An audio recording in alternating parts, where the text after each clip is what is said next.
What up? What up? We're back. We heard all the feedback. Turn down the initial audio. Get your mics to work this time. Thanks, So, Shay.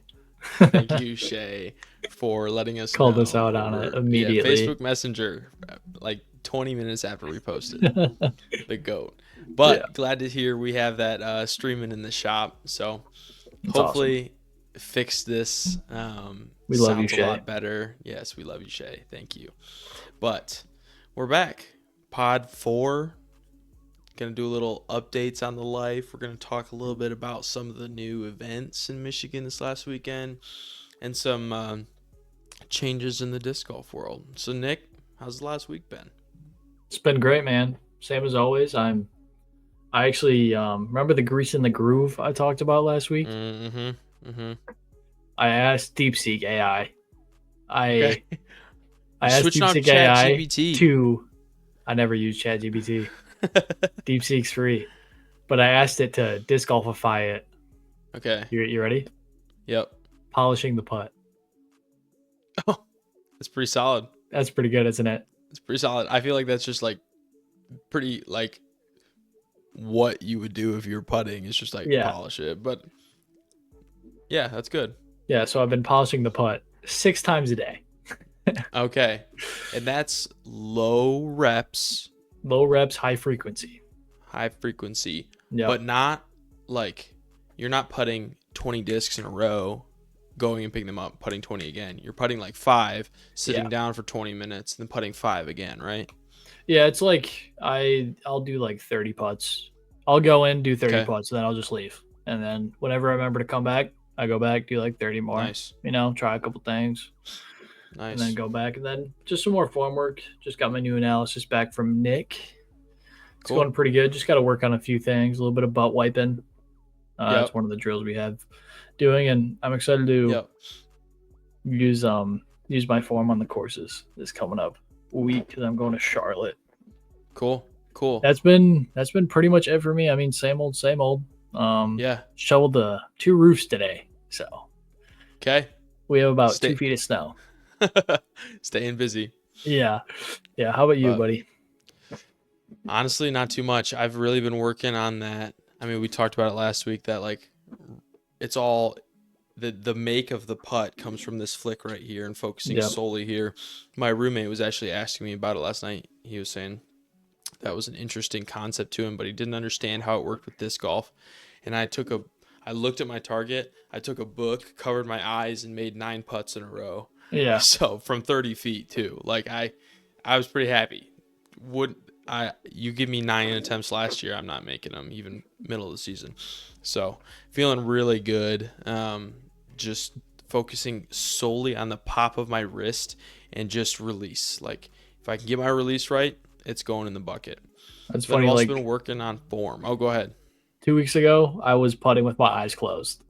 Really? It's kind of fun. Like the same thing you were talking. You can really see if your Yeah. mechanics and Yep. if you're lined up correctly. We just putt with our eyes closed. Bang. Right. I mean, they talk about that in basketball too. Of like MJ used to do that and Kobe used to do that. Just it's all. I mean, you can't affect the disc after you release it. So It's almost like you're why working on does your the release mechanics matter? to get better Mhm. and not your Yeah. mental game. It's kind of Which weird. is then like why in tournaments you actually miss putts. It's because it's mental.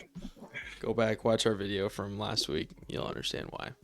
But I've been working a lot on form and a lot of my brace, which has been really, really fun. I've been testing distance. I actually hit 500 like 3 times in a row in off season, in the cold, in a sweatshirt and jeans. Like, That's good. feeling really good, throwing hard. Because I was very like plant and twist at the same time, so it would like be all one motion, very robotic. And so now I'm working on that lag effect, that plant and Yep. snap through. So it's still a little awkward for me. I'm still planting and then whipping through. I'm not creating a full lag effect, but it's working better, and I'm noticing less pain in my lower back when I'm really torquing on it. So I'm Yeah. also it just seems to be clicking better. I'm not trying to change it too much. I went out and actually played around then too, and felt good. It's a little weird with mid ranges because you're not really trying to throw mid range as hard as you possibly can. Yeah. So there's this like temptation, if you will, to go back to old form. So we're figuring it out. Yeah, I because know disc golf is like a lot of form based, but at some point it's also accuracy and consistency based too. So yeah, the leg you create is between your lower body and upper body. Actually, that's kind of what you're working on, is pushing the lower body forward with upper body. You know. Yep. That's that butt wipe drill. That is the butt wipe drill. That's what's his name? Nick. The guy who Nick Crush. No, the guy who like started the butt wipe drill. Seabass. Seabass disc golf. Go watch that. It's funny. It's from like 2009, something like that. What a guy. It's really old. Yeah. I'll watch his videos. I'm like, what are these? Yeah. There's some strange drills in there, but that one is very helpful. I mean, you can just do it indoors. It's pretty easy. Yeah. So yeah. But we can cover one of the tournaments that went on this weekend in Michigan, the Kent Lake Classic. That was at really Black Locust. Yeah, Black Locust South. I talked to Nick about it. He said the weather was some of the worst he's ever played in. We're talking Nick Gill, that is. Nick Gill. We're talking 20 degrees. We're talking foot of snow and 20 to 30 mile an hour winds. Awful. Yeah. And you're playing in that for 7 hours. Just miserable. Absolutely miserable. I would withdraw from that tournament if I saw this. I seriously. That's why I didn't sign up. All right. Why would I go and play that? That's why all of us didn't sign up. Yeah, that's why it's a waste. I mean, you won't help your rating. Like, you just can't. If the weather's decent, I would have went and played, maybe. But if the weather's not good, no thanks. I'm just not really interested anymore. I used to when I was like a NAM, and I just didn't care when or where I played. Right. But now I care now. Yeah. I'm the same way. I used to play as many events as I possibly could, and now it's like, well, I don't have to, and why would, like, rating's a big deal for me since I'm right by that 1,000 mark, and everyone wants to sponsor 1,005 rated players. So why would I, A, go to a course I don't like, or B, go play in weather that's not good? Like, and some people might call me picky for that, but February, I mean. Right. I'll play in 40 degrees, don't get me wrong. I'll play in 30 if there's no snow on the ground. But, like, 20 degrees... Windy, snowy. And I say that. And last year, my biggest payout and my best event was a February tournament at Concordia Cup. Shot 1,020, 30 mile an hour winds. I mean, like snow was flying horizontally. Just awful. And I putted like 95% C1 both rounds. Missed one putt in C1. I saw you win that tournament. I'm like, who is this dude? Like, who is Frank Smith? How did he win this tournament? And he won like $1,100. Yeah, it shout out Kevin Fodry, because on Tuesday before the event on Saturday, I called him and I said, hey, I'm going to withdraw. I haven't practiced at all. Like, my putt is good, but the weather looks awful. And he called me a chicken and said if I backed out that he was going to like take my sponsorship. And I didn't back out, and then went on to win that thing by like 4 or 5 strokes. So it was sick. It was sick. I mean, and I was winning by 2 going into the final 2 holes, and this hole 17 is like 600-foot downhill OB, all left side, all right side, and I threw like a 490-foot drive into a head crosswind, landed center fairway. Pitched up to like 25 feet and then drained a headwind putt, like with a drop off behind the bucket. It was automatic that day. Yeah. But Jason S. took down Kent Lake Classic in a playoff with Nick Gill. I think it's Jason Sazanowski, I believe. Okay. 985 ready guy. Don't really know him, but he beat Nick Gill. So. It always feels good. Looks good too on the stat sheet. So he shot a 1039 rated second round. Wow. Yeah, in the snow. Crazy. Wow. Yeah. How many strokes did he come back from then? It's hard to say because Hayden Kerr was in the lead first round. Oh, okay. Shot a couple under, and then he shot 8 over the second round. So the whole. Yeah, it just flipped. Yeah. That's tough. Not the first time he's done that. but Not the it's first time not. any of us have done that. No, no, no. But First round and the second round in the winner, dude, it can do. oh man. You can, yeah, big Not to deficit mention there. beginning of the year too. Like, Yeah, no, thank you. you're winning That's an why I don't MPO play. tournament, going into round Right. two, Against Nick Gill. and Yeah. then boom, Yeah. over. You just know it's gonna be tough. But Speaking of winning, yes. Ricky Wysocki Huge weekend for Discraft. Oh shooting my gosh. shooting a 1098 and a 1093 rated round, Unbelievable. Brand averaging new bag. 1070. Yeah, Oh tough, my god. tough first round, right? That was his. Yeah. That was his like 10-20 rated round. Yeah. But dang, first tournament with Discraft.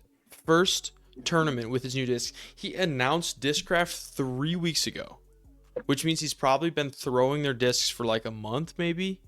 And he goes out and sweeps guys who haven't changed their bags. I mean, who like was Anthony Brilla Anthony getting Brilla another second place in Arizona. taking second. This when was the course- last time he won a tournament in Arizona? When was the last time he took third or worse? Dude, he's gotten second at every one of these events. Every to single Gannon one. or Ricky every single time. Both. It's just, oh, dude. I feel bad for him because that's like his home course. Yeah. And he just can't quite put it all together. Because he only lost by 2, right? Yeah, something like that. 2-4, I think 4 Yeah. probably. Was it 4? Okay. Something like that, but I mean Ricky dropped like a 14 and AB it's- dropped a 13 right behind him. It's like what? Right. What? Yeah. So I mean, props to them for going out and just shredding, but Already. the fact that Ricky has already clicked with these new putters. No one has these putters, right? No, they're still in prototype phase. Oh, so they haven't even been PDGA approved. I don't even think they've been PDJ approved. I think he's putting with Focuses maybe. Is he? Okay. Mm-hmm. Which right in that's front of gonna be AB. really interesting. Yeah. Yeah, dude. I'm amazed. Amazed that he's Ricky's that guy though. Ricky's Yeah, that he guy. is. He puts in the But work. these discs fit his game so well. Like Discraft, when they picked up Paul, I feel like their dynamic changed from like a consistent good disc to now we're playing a specific type of game, which is big throw, golf lines, like stability, glide. They're not focused. Like I look at like Latitude and I look at Prodigy and I see a lot of S-line stuff. They're looking at stuff that's flippy, that's flexy, that's glidey. Beginner friendly. Beginner friendly. Discraft, I don't see a lot of that. I see a lot of straight discs that are holding their lines because they trust the user to throw a line rather than the disc to fly a certain type of way.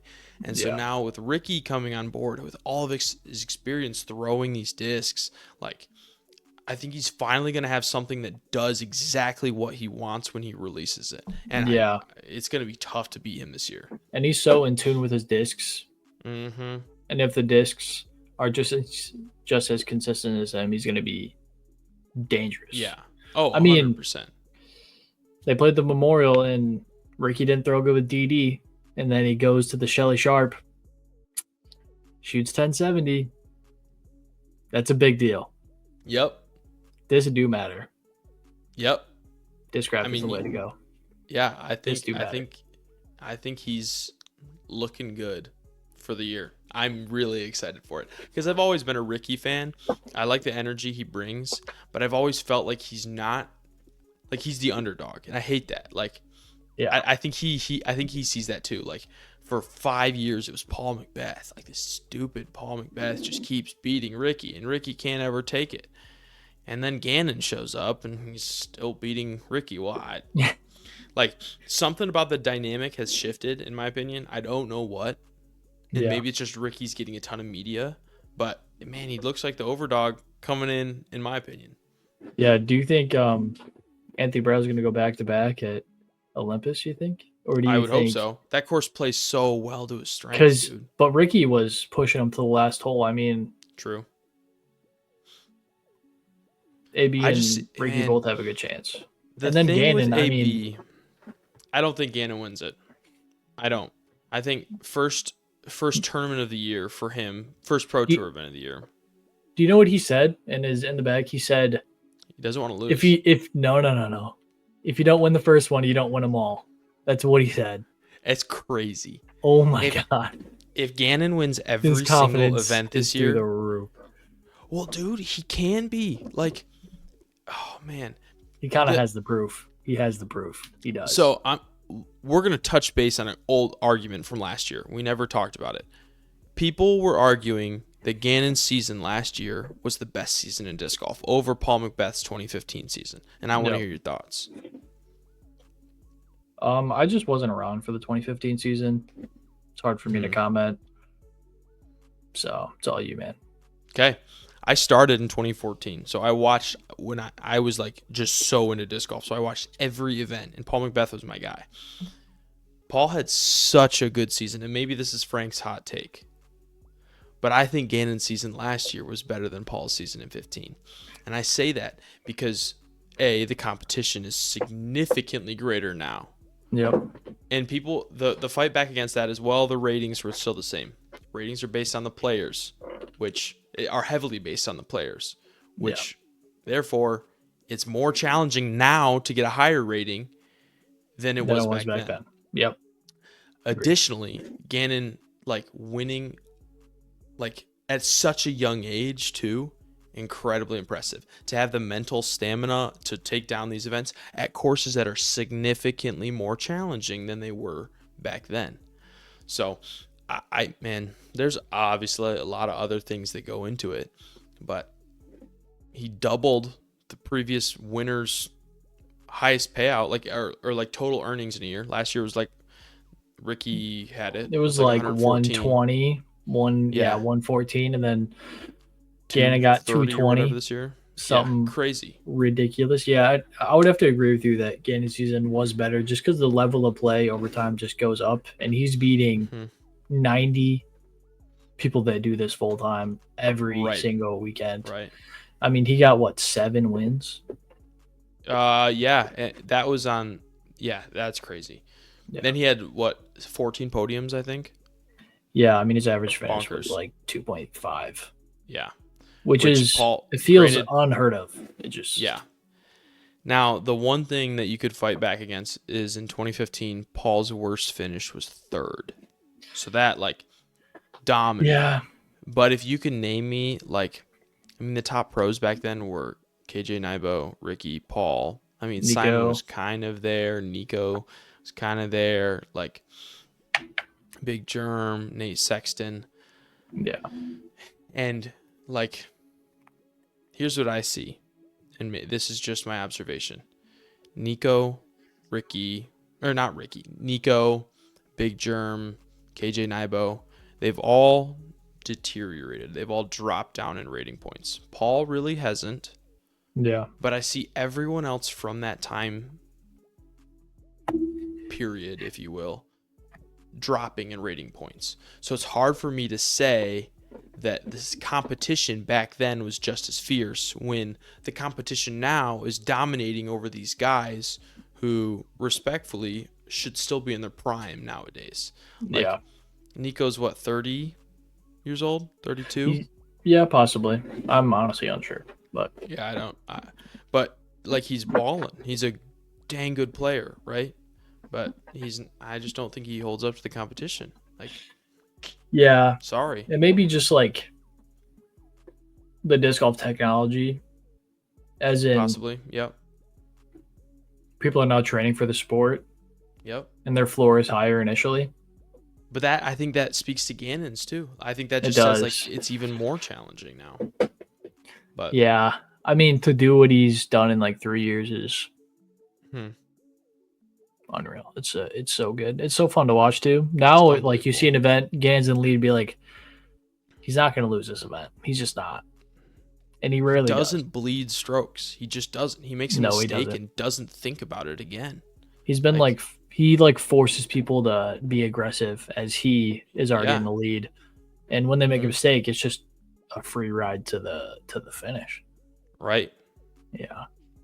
But I don't know, dude. Ricky, he looks good. I think it's going to be a really, really fun year because also Ezra Robinson, it's about time he takes down a win. We've got some dudes who are ready. Eagle McMahon. We talked about him last week. He's working on his form. He's going to be back this year. He's going to be strong again. AB. I mean, dude, we got so many good players. And like, man, you just never know. You never know. And with Go Throw this year, making a different side of tour, hopefully one that like you and I can compete in. Their Eagles Crossing Invitational is 50,000 out of cash. That's crazy. Yeah. Hopefully, Nick and I are trying to get into that event. So yes, we are. I don't know. That'd be sweet. That course is so tough, dude. We'll Those see if it's a baskets complete. Are so small. We'll see if it's a complete invitational or we can sign up based on ratings. We'll see about that, but I'd love to go because that's one of my. I've played it actually. I've played that course. It is one of the hardest courses I've ever played. Really? Oh, I mean, hole 1 looks like just unbelievable. It's like the tee pads are about 6 times larger than any other tee pad you played on. It's crazy. They're like parking spots. Yeah, they are, honestly. But Luke Humphreys did say all content creators, he wants to reach out to him. So maybe we just say, hey, Luke, podcaster, does this count as content? We should. Because he wants those people to come to this event to make as much media hype around as possible. Dude, we could do that. We'll just... So if you're watching this and you're not subscribed, subscribe so that we can go play the Eagles tournament and relay that back to you. Yeah. But that'd be awesome. We got a really fun year, and it starts what? Next weekend? 2 weekends? Oh my gosh, I was in 3 weeks. Yes. No, 2. 2? It's the second. Okay, yeah. 2 weeks. I'm super excited. Yep. I'm excited to play Oshimo against you, Frank. Yep. I am too. I'm excited to just get out and play again. Like, I think I'm going to be nervous, but I think I'm going to be more excited to just be competing again. Like, I've just been filming content, and it's like, it's fun. It's good to put on. Like, I love posting on Instagram, but like, I'm out of good content, and I'm ready to just start playing good disc golf again, playing aggressive, fun disc golf. I've also been enjoying posting content for the first time. It's actually been a ton of fun. It's a this podcast and then the putting thoughts and the throwing thoughts and just some content here and there. It's been a ton of fun, honestly. Yeah, it's really fun to do, and it allows other people to kind of experience what it's like to be at your shoes and So, but I'm fresh out of content and ready to get some competitions under my belt. I'm ready for it to get warm, dude. My goodness. It felt like -12 in Southwest Michigan yesterday. Yeah. Oh. I'm getting used to it, dude. I hate it. I go outside and it's 10 degrees. I'm like, it's not that bad. Dude, I'm telling you, 40 degrees is going to be cut off in shorts, bro. Like, it's not even worth going outside right now, but we're going to be very ready when it is. So... Yeah, I got one more thing about Gannon and his in the bag video that he made. He said he wants to switch to all Sweden-made discs. So that means all the Innova-made Discmania he has is going to get rotated out of the bag. I know Foundation is very critical of that it's still Innova he's throwing. Like, why would someone watch him throw this Innova-made P3X and go buy normal P3X that's Swedish made when it's not the same disc? Right. So he's trying to convert into only Swedish made, which I think is a really, really good thing. What do you think? I think it's helpful for his manufacturer. I think they're going to look at it and say, like, thank you. I think that I wonder if it was Discmania, like, if it was Gannon's decision or Discmania decision. And do you think all the Discmania people are going to try to do that? Do you think? It wouldn't surprise me. Like, how can you say, like, if I had a shirt that had a Nike logo on it, but it was made by Adidas, like, it's an Adidas shirt. Yeah. That's just how it is. Like, those are Innova discs. Yeah. They are Innova discs. So, because Discmania, the new plastic, it's different. They make a different style of gameplay than Innova does. Innova's very beginner friendly. It's very glide friendly. And I feel like Discmania is a little more like aggressive flex line shots. Like, I mean, that's why Gannon and Alden do so well with their discs. So Yeah, their lineup is still small. I wonder if they're going to give them like a grace period. Like, this is the year where you Yeah. try to transition out of the old Innova made into the new Right. Dismany made. And if you don't do that, then you might be forced into it. There Yeah. might be like Wouldn't this surprise grace me. year where Mm-hmm. they have time to transition because that's not easy to find and beat up No. new discs that you've No. always loved. You know, Yeah. Especially like in off season, but also they're getting paid to do it. So like, wouldn't surprise me if they did it pretty quickly. So yeah, like Gannon's S line. What is it? PD. Hawk Die PD2 Yeah. and That the PD as that well. that like Like yellow and red dye PD. his main discs are still Innova. Yep. So So shout out Innova, shout out Innova. but not for much longer. So Yeah. it'll be interesting. I think we got enough changes at the top this year that I think it can be a little bit of might be a little mix up. We might have a little toss up at the beginning of the year. You know Yeah. who I would love to see go and take down an event? Who? Calvin Longquist. Ooh. Young guy. Really? New guy. He's got the distance. He's got the capabilities. But He I just does. would love, like, we flash back to what, 2022 Glass Blown Open, where not Glass Blown Open, Dynamic Disc Open, where Parker Welk came in 10-19 rated or 10-15 rated at the time. I just won Wins against an Ricky. event. Yeah. Wins an event. Beats Bang. Ricky. Out of Who would've thought? nowhere. Yeah. Yeah. Out of nowhere. I don't know. We didn't have anything like that last year, in my opinion. So I want something. No, we didn't. Gannon was too dominant this year. Yeah, to have an underdog come and win would be very fun to watch. If there was an event to do it, it'd probably be like Waco or Idlewild. Just like we did. Joseph Buckets won Idlewild. That's a big underdog. You're right. That is an underdog. And I'm thinking now Presnell, too. Presnell took the Champions Cup. Okay, we had underdog stories. We want some more of them. Bring them. We want some more. Bring them. Yeah. Ezra Robinson's my bet. That's the guy I want to see win. Like, dude, imagine being the same rating as your brother, but your brother has 2 world championships. Like, oh, that would hurt. Yeah. Like, it's time. He needs a win. He needs a forehand. Long overdue. He needs a forehand, but he also needs a forehand. win. Yeah, he does. So, yeah. Well, we have a little new segment we're going to try, and we're going to relive old disc golf moments from Disc Golf Pro Tour past that maybe you haven't experienced before. And we're going to talk through just the shot, the just overall hype of it. And I mean, obviously, like, you guys have heard of like the shot heard around the world, like the everyone's James seen that Conrad already. throw in. We're not doing that. Well, maybe you haven't heard of the shot heard around the world before the shot heard around the world, which was the Albatross back in 2009, thrown by Philo Brathwaite. Crazy. But that's not our video this week. Go ahead. I think they talked about that enough during the Beaver State thing. I think the Albatross was talked about 50, maybe 75 times. Maybe 75,000 times. It's been everywhere. I've seen that and video. And we do have a clip. We have if you know this clip, we have a clip from Eagle on Gatekeeper Media during a match play. This is in celebration of the match play that they're announcing they're actually doing match plays this year on the Pro Tour. That's so exciting. And it's going to be like, they're going to do one at a couple events and they have finals in Charlotte. And this throw, if you know it, it's a 700-foot Eagle McMahon park job. Let's run it.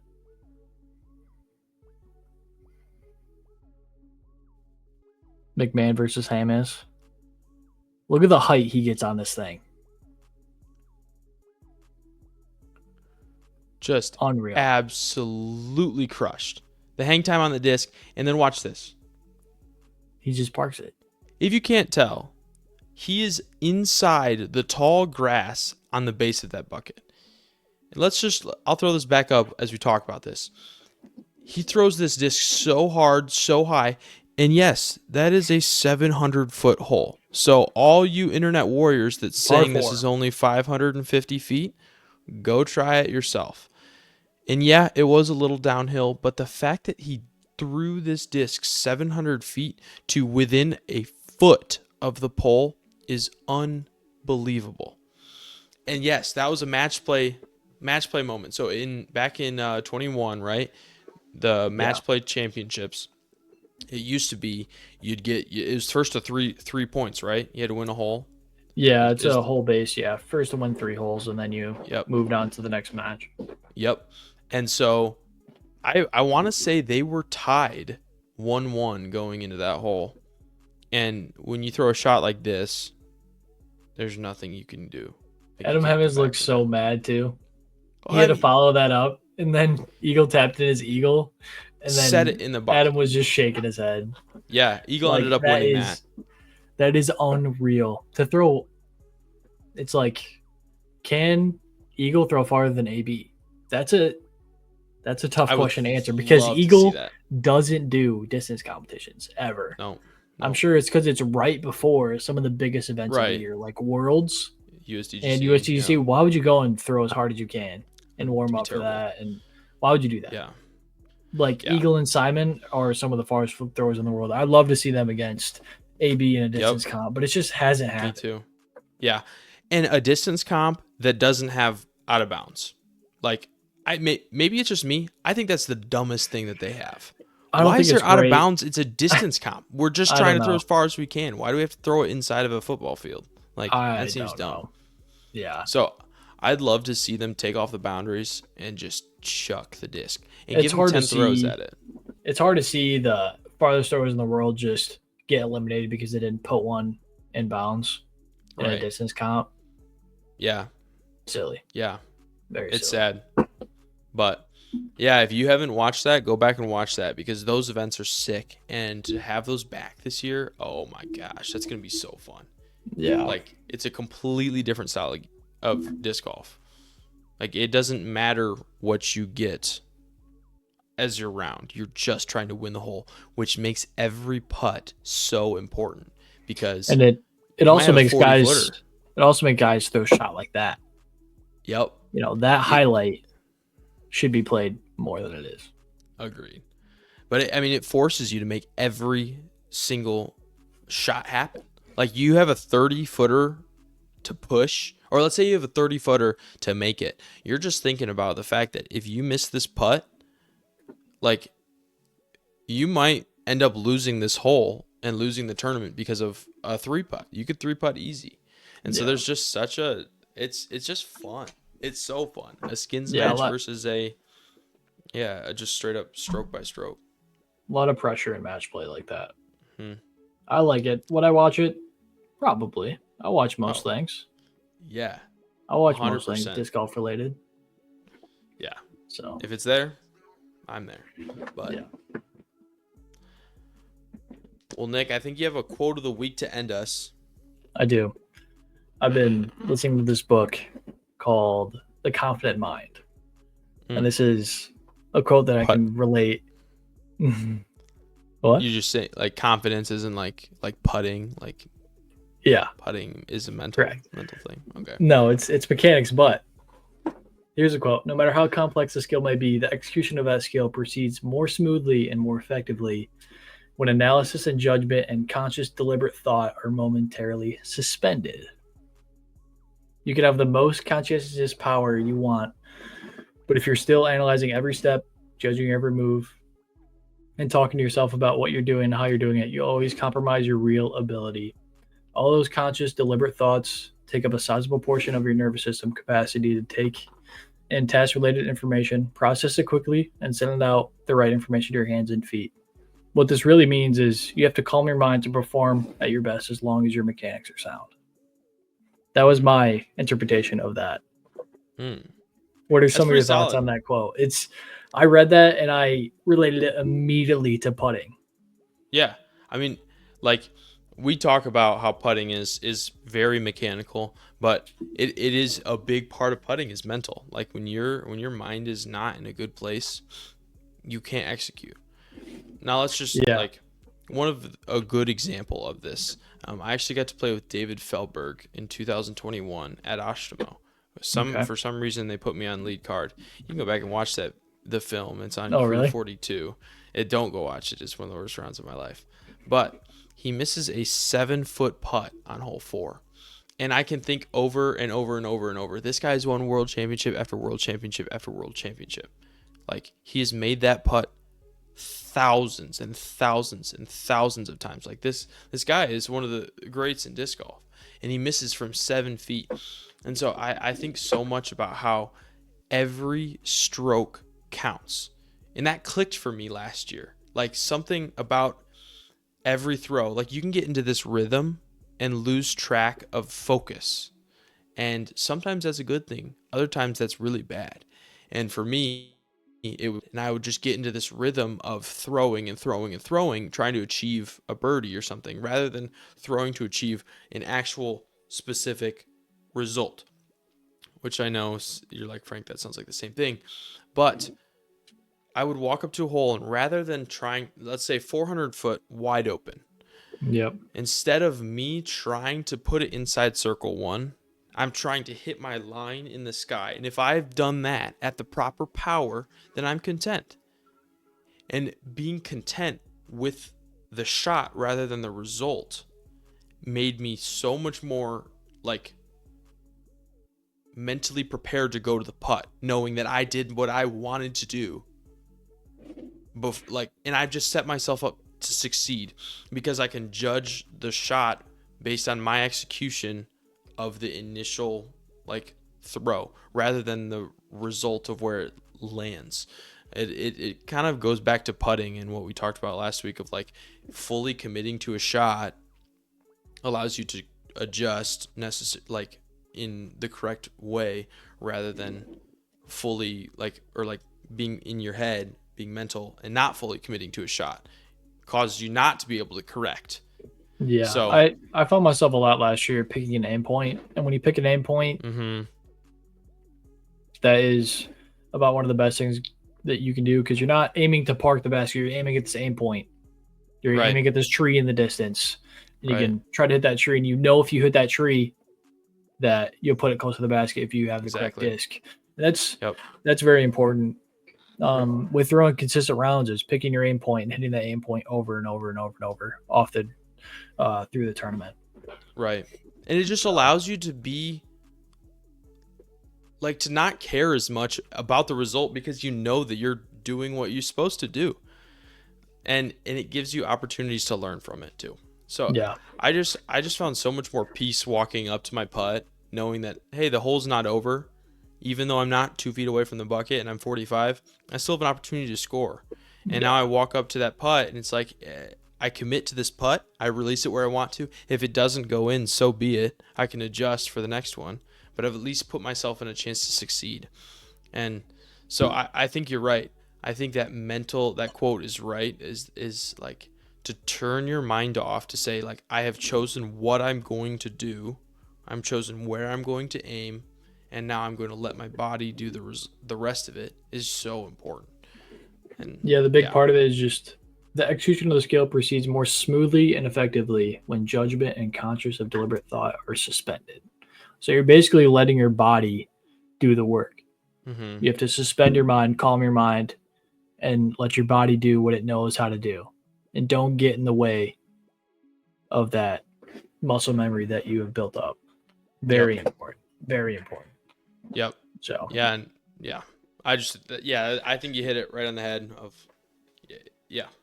It's a good book. It's a good book. You should check it out. What The is Confident it? Mind. Confident The Mind Confident by... Mind. I don't know. I just sent it to Ben though. I sent it to Ben. He's like, I'm on it. I was like, he said he needs everything he can get. Yep. So, I'll probably read through it too because it's very good. I know it's one of the biggest things is confidence. If you have Spotify Premium, you can listen to 15 free hours of audiobooks. So perfect. I'll hit it up. That's pretty much it for this week, though. Yeah, nothing crazy happened this week. So next week, though, the training wheels start to fall off. We got a tournament in 2 weeks, and the weather's supposed to get nice. I think it's 47 next week on Thursday. Maybe for you. Maybe for me, it's probably only 37 for you. Yeah. Makes it a little more north than I am, but it's gonna be a good time. So thanks for showing up this week. We're glad to have you guys again. Like, comment, subscribe, do all the YouTube stuff, and we'll see you guys next week. Luke Conway comment, please. We'd love to see you, Luke Conway. Peace.